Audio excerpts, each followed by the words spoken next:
There's a new paper making the rounds on Twitter, and it came to my attention because it shows how a ketogenic diet can impact total testosterone in a young man.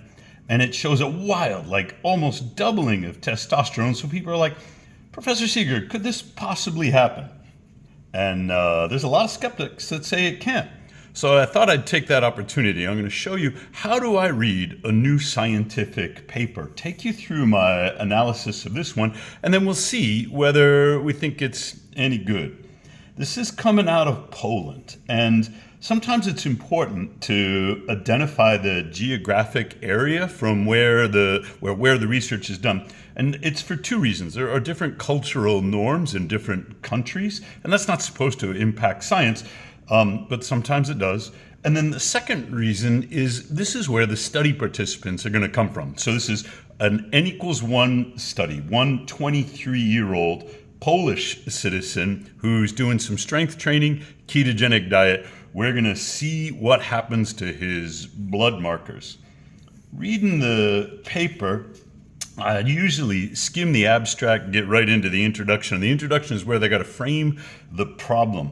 And there's something that jumps out right away. The ketogenic diet, they say, in view of its character, distinguishes itself from all other diets. This results from placing the organism into nutritional ketosis state, in which ketone bodies become the main source of energy.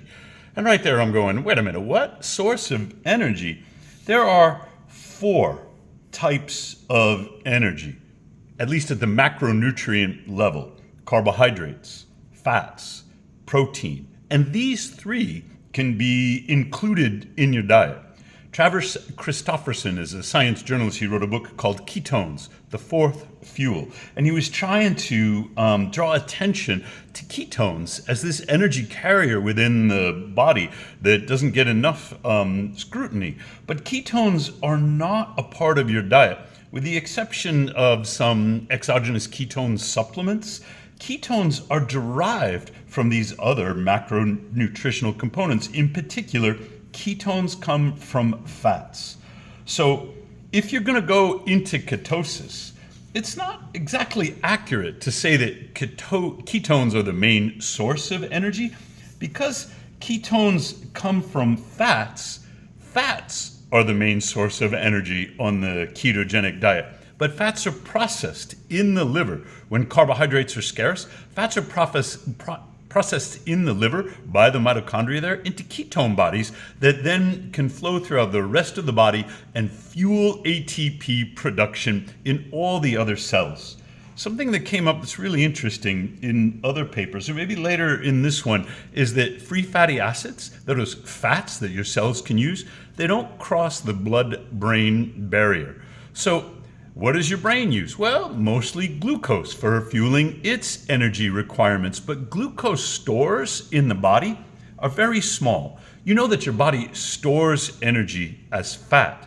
And if fats can't cross the blood-brain barrier, then what does the brain do when glucose stores are running low?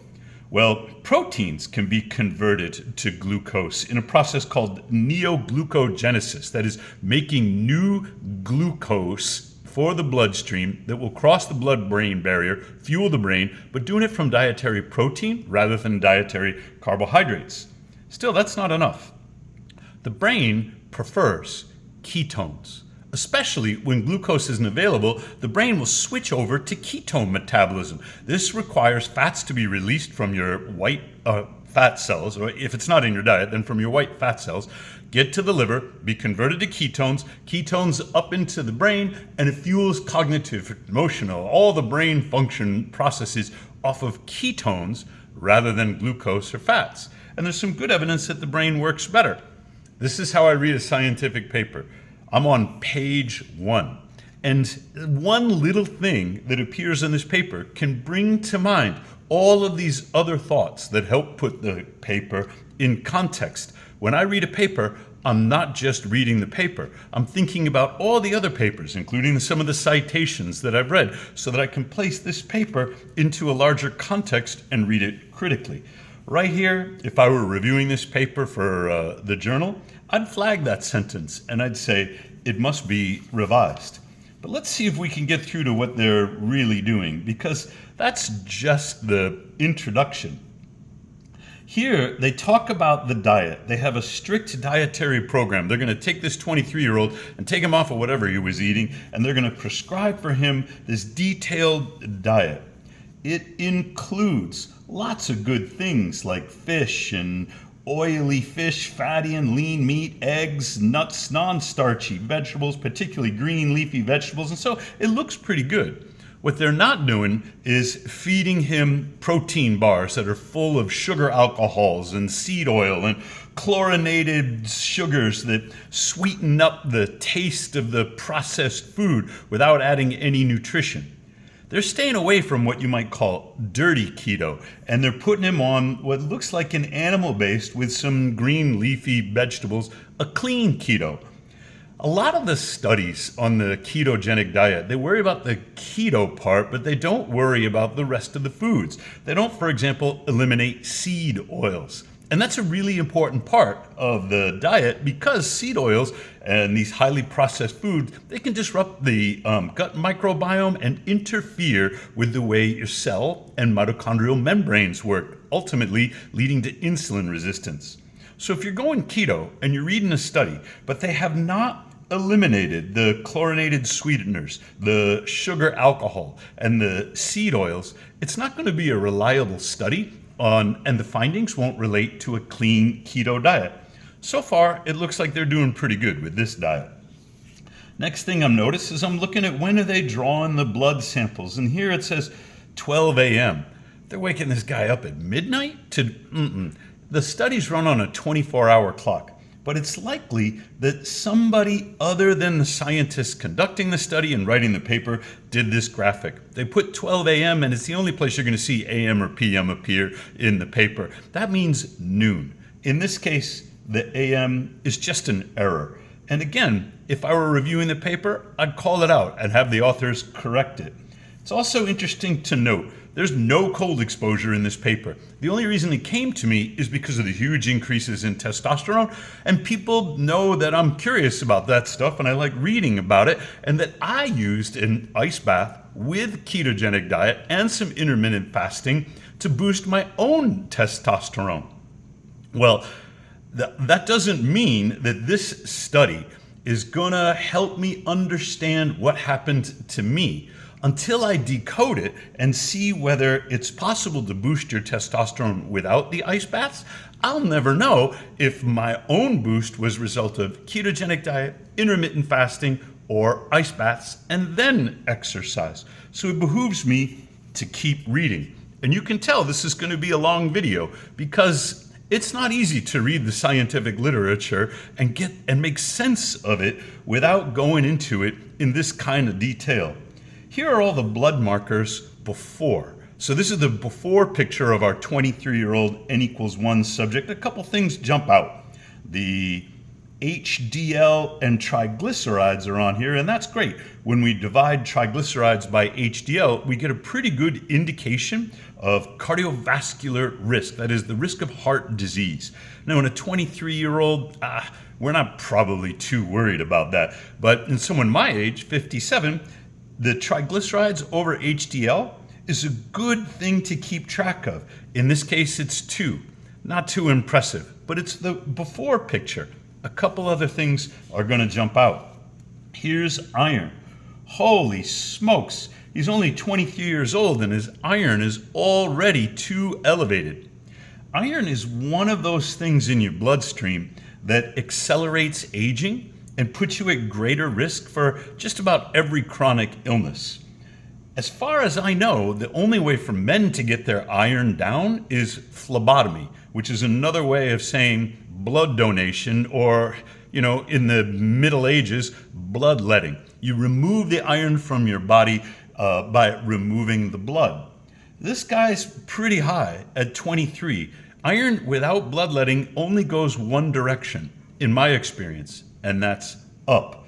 So we're going to worry about that. But here's something else that's really interesting. In this study, they're tracking this subject's vitamin D. I drew a little thumbs up graphic to show he's in good shape. Here's what they consider to be the normal range, and the 78 nanograms per milliliter that we're getting from his blood beforehand, that's excellent. For a guy living in Poland, which you know is a northern latitude, not a lot of UVB, he's storing up his vitamin D. Maybe this blood sample was taken during the late summer when vitamin D stores in the body are at their highest. And this vitamin D is likely doing good things for his immune system and his metabolism. So we're going to keep an eye on that.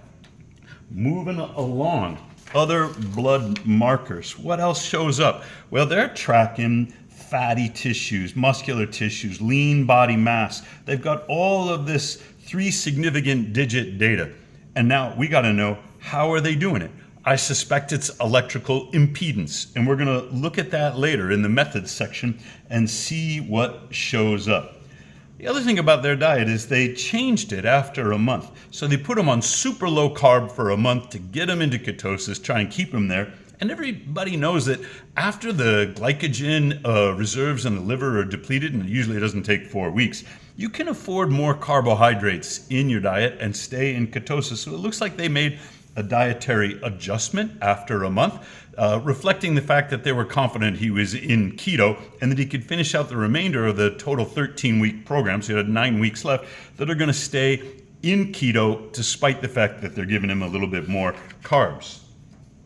What else do we know about this gentleman?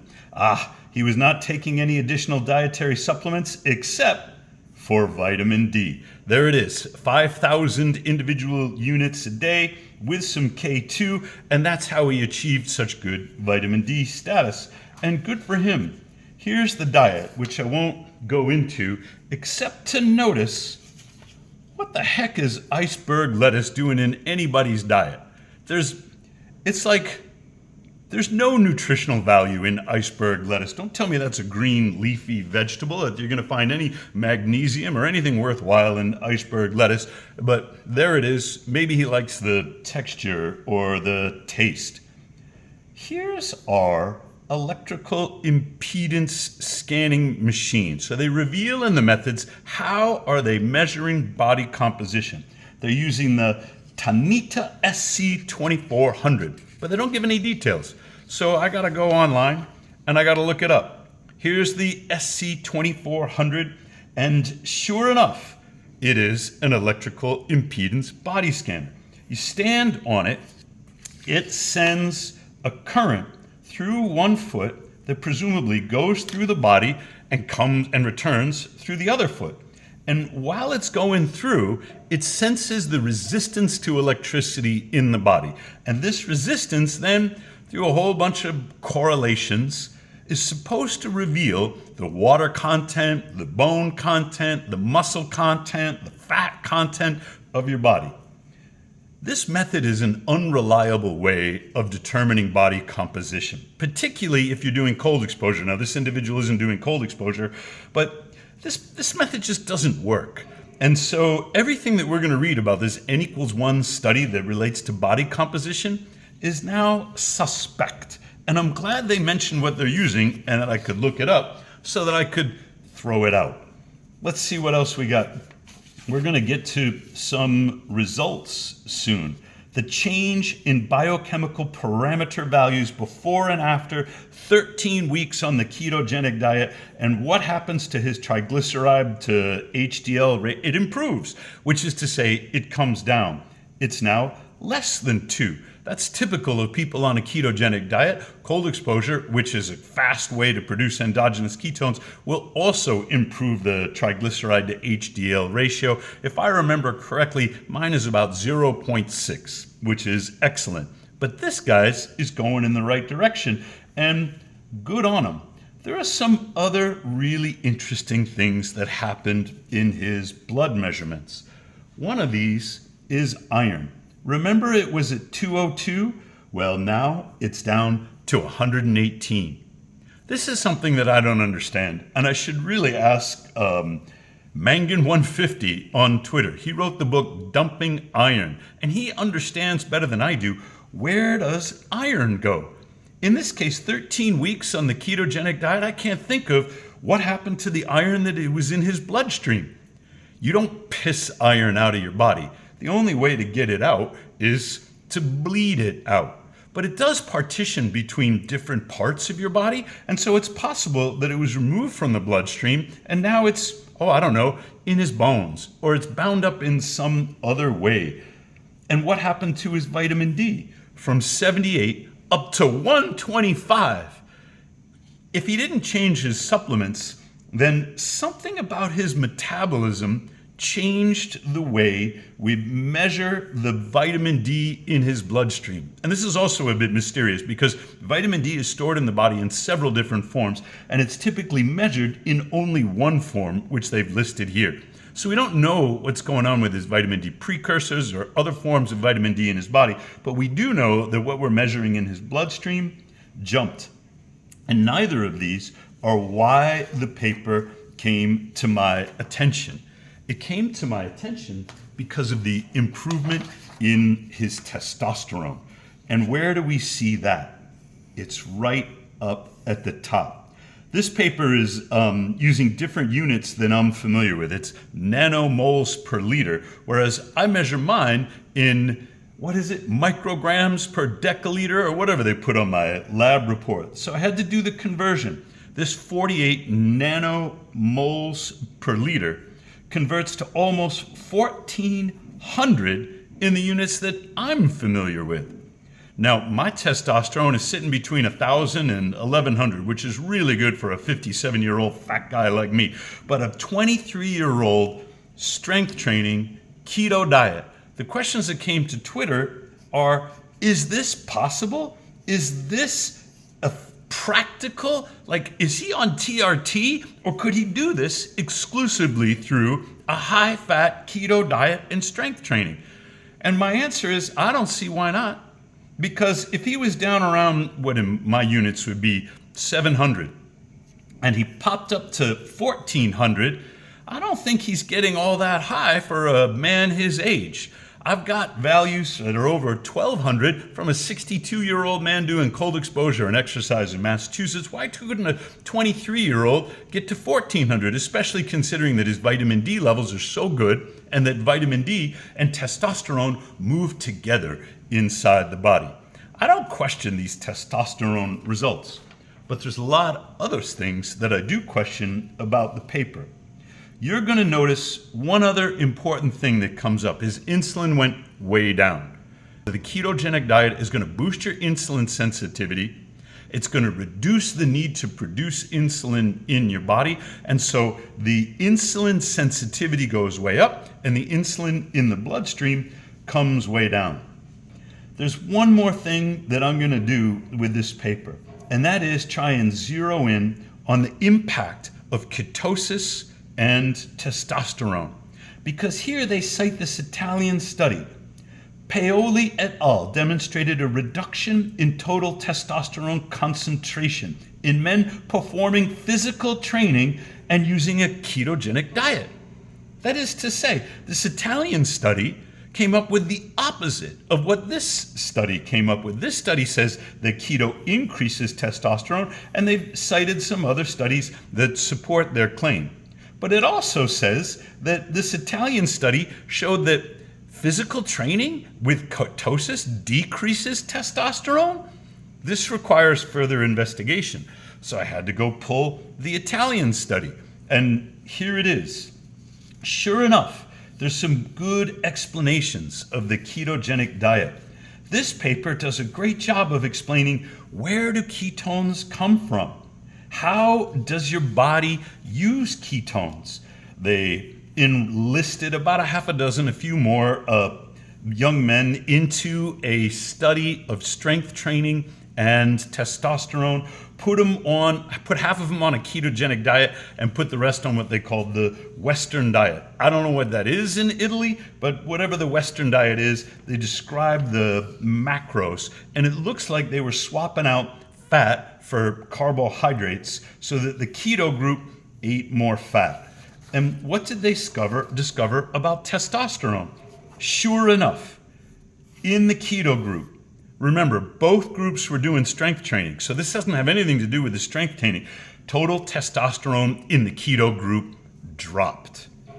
A couple of other things happened, and they said this isn't statistically significant, but they noticed that keto did not support hypertrophy. That is, it didn't build larger or stronger muscles. And that's a bit surprising, but when you consider that keto is an energy source, not a hormonal like insulin or insulin growth factor or human growth hormone, and keto is not something that would necessarily boost anabolic gains. But if it did up your testosterone, you would expect greater muscle mass. This study calls into question whether the testosterone gains gained by the N=1 subject in Poland were due to ketogenic diet or not. Those are wildly enormous gains that are contradicted by the experience of these Italian bodybuilders looking for hypertrophy and fueling themselves with the keto diet. Because those results contradict one another, they raise more questions than they answer. And these could be good questions. Not only where did the iron go, and wow, look at what happened to this insulin from 10.4 down to 2.7, but did this Polish subject, this N=1 guy on his vitamin D supplements, did he happen to start a program of cold exposure and not tell anybody about it? I kind of want to write to the authors of the study and ask them.